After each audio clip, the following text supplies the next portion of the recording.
Halo semuanya, perkenalkan nama saya Irensia Priscilia Ignatasha Kaunang dengan NIM 2211E1016. Saya merupakan mahasiswa dari Sekolah Tinggi Analis Bakti Asih, Bandung. Tujuan saya membuat video ini untuk memenuhi tugas dari mata kuliah Imunologi 2, yaitu tentang hipersensitivitas tipe 4. Hipersensitivitas tipe 4 atau yang disebut juga dengan cell-mediated hypersensitivity.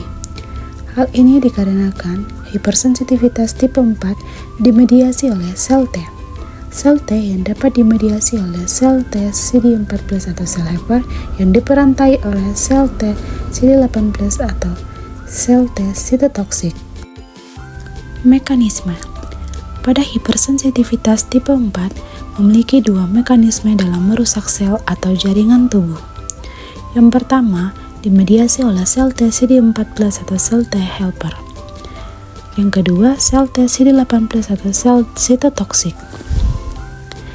Sel T CD4+, sel ini merusak tubuh secara tidak langsung melalui induksi inflamasi dan menghasilkan sitokin.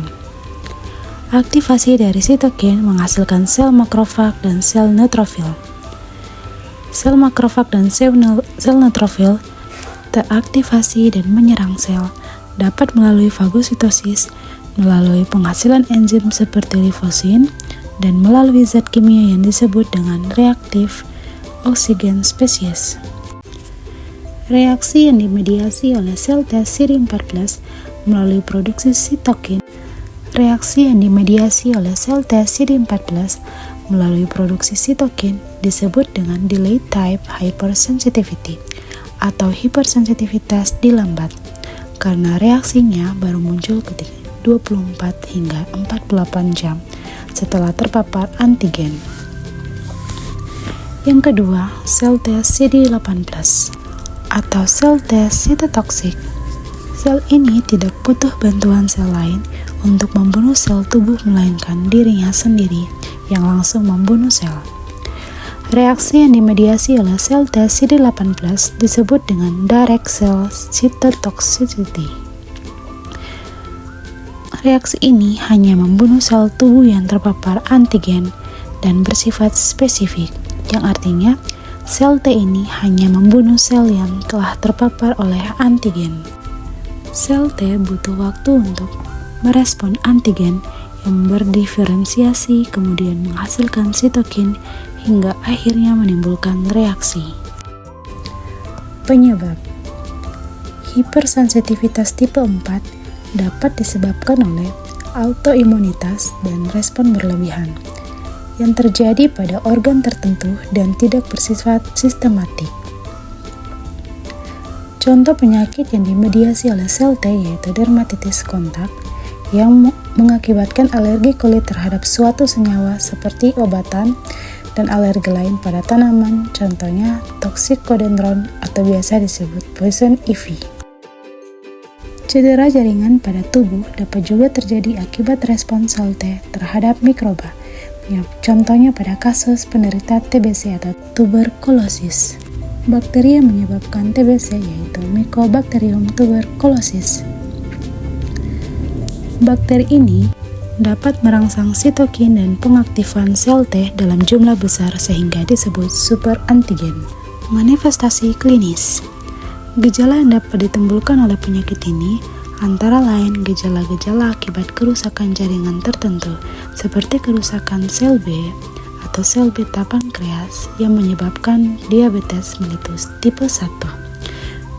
Kemudian gangguan neurologis dan hipotiroidisme pada tiroiditis Hashimoto.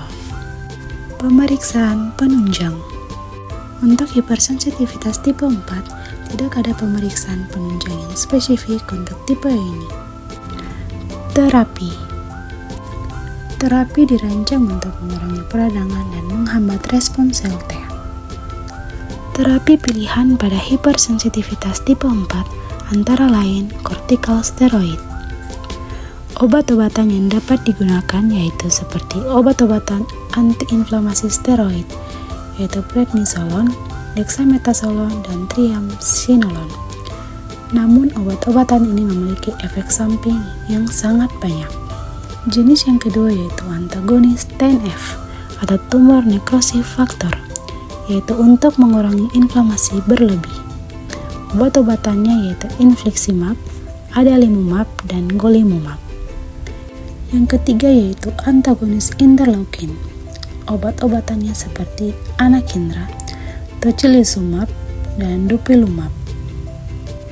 Sekedar info tambahan, biasanya obat yang berkaitan dengan sistem imun diakhiri dengan kata MAB atau MAB, singkatan dari monoclonal antibody, yang artinya obat tersebut dihasilkan melalui proses antibody monoklonal.